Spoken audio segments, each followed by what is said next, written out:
ഈ ഒരു ദുരനുഭവമാണ് തമീമുദ്ദാരി അള്ളാഹുവിന്റെ റസൂലുമായി പങ്കുവച്ചത്. ഇത് കേട്ടപാടെ അള്ളാഹുവിന്റെ റസൂൽ സഹാബത്തിന് മുഴുവൻ മസ്ജിദിലേക്ക് വിളിച്ചു. എന്നിട്ട് മിമ്പറിൽ കയറി എന്ന് പറഞ്ഞു, കുറച്ച് മാസങ്ങൾക്ക് മുമ്പ് ഞാൻ ദജ്ജാലിനെ കുറിച്ച് നിങ്ങൾക്ക് പറഞ്ഞു തന്നില്ലായിരുന്നു? ആ ദജ്ജാലിനെ നേരിട്ട് കണ്ട തമീമുദ്ദാരി ഇതാ മദീനത്തെത്തിയിരിക്കുന്നു. എന്നിട്ട് അള്ളാഹുവിന്റെ റസൂൽ ആവേശത്തോടെ കയ്യിലുണ്ടായിരുന്ന വടി നിലത്ത് 3 പ്രാവശ്യം അടിച്ചിട്ട് പറഞ്ഞു, ആദിഹി ത്വയ്ബ, ആദിഹി ത്വയ്ബ, ആദിഹി ത്വയ്ബ. ഇത് ത്വയ്ബയാണ്. ഇവിടെ അവന് പ്രവേശനമില്ല. ഇവിടെ ദജ്ജാൽ കടക്കുകയില്ല. അതെ, മക്കയിലും മദീനയിലും അവൻ കടക്കില്ല. അവിടെ അതിക്രമിച്ച് കടക്കാൻ ശ്രമിച്ചാലും ഊരിപ്പിടിച്ച് വാളുകൊണ്ട് മലക്കുകൾ അവനെ തടഞ്ഞു വെക്കുമെന്ന് അള്ളാഹുവിന്റെ റസൂൽ പറഞ്ഞിട്ടുണ്ട്. തമീമുദ്ദാരി അള്ളാഹുവിന്റെ റസൂലിനോട് ഈ കഥ പറയുന്നതിന്റെ മാസങ്ങൾക്ക് മുമ്പ് വഹയിന്റെ അടിസ്ഥാനത്തിൽ അള്ളാഹുവിന്റെ റസൂൽ ദജ്ജാലിനെ കുറിച്ചുള്ള വിശദമായിട്ടുള്ള ഡീറ്റെയിൽ അവിടുത്തെ സഹാബത്തിന് കൊടുത്തിരുന്നു. അന്ന് മറ്റൊരു സംഭവം കൂടി നടന്നു. അതായത് ദജ്ജാലിനെ കുറിച്ച് വിശദമായി കേട്ട ചില സഹാബത്തിന് ഇശാ നമസ്കാരത്തിനും സുബൈ നമസ്കാരത്തിനും മസ്ജിദിൽ വരാൻ പേടിയായിരുന്നു അത്രേ.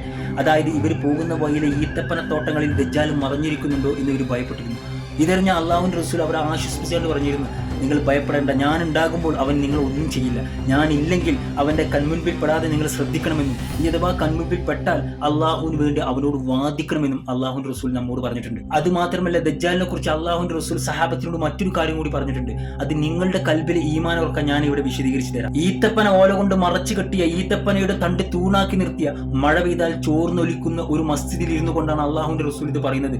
ലോകാവസാനത്തിന്റെ മുമ്പായി ദജ്ജാൽ പുറപ്പെടുകയും അവൻ ജുഹ്ഫ് മലയുടെ മുകളിൽ കയറി നിന്ന് എന്റെ മസ്ജിദിനെ നോക്കിക്കൊണ്ട് പറയുമത്രേ, ലിമൻ ആദൽ ഖസ്റുൽ അബിയൽ, ആരുടേതാണ് ഈ വെള്ളക്കൊട്ടാരം? ഇന്ന് മദീന കണ്ടവർക്കറിയാം അതൊരു വെള്ളക്കൊട്ടാരമാണെന്ന്. ഇതിൽ തന്നെ ചിന്തിക്കുന്നവർക്ക് ദൃഷ്ടാന്തമുണ്ട്. അള്ളാഹു മനസ്സിലാക്കാനുള്ള തൗഫീഖ് ചെയ്യട്ടെ. മുസ്ലിം സമുദായത്തിന്റെ ഏറ്റവും വലിയ പരീക്ഷണമാണ് ദജ്ജാലെന്നും അവന്റെ ഫിത്തിനെ തൊട്ട് കാക്കാൻ സൂറത്തുൽ കഹ്ഫിലെ ആദ്യത്തെ 10 ആയത്തിൽ നിങ്ങൾ സ്ഥിരമായി പാരായണം ചെയ്യണമെന്നും അള്ളാഹുവിന്റെ റസൂൽ നമ്മെ പഠിപ്പിച്ചിട്ടുണ്ട്. എന്തൊക്കെയാണ് ഈ ദജ്ജാലിന്റെ ഫിത്തനകൾ എന്നതിനെ കുറിച്ചുള്ള മറ്റൊരു വീഡിയോ ചെയ്യുന്നതുവരേക്കും അസ്സലാമു അലൈക്കും.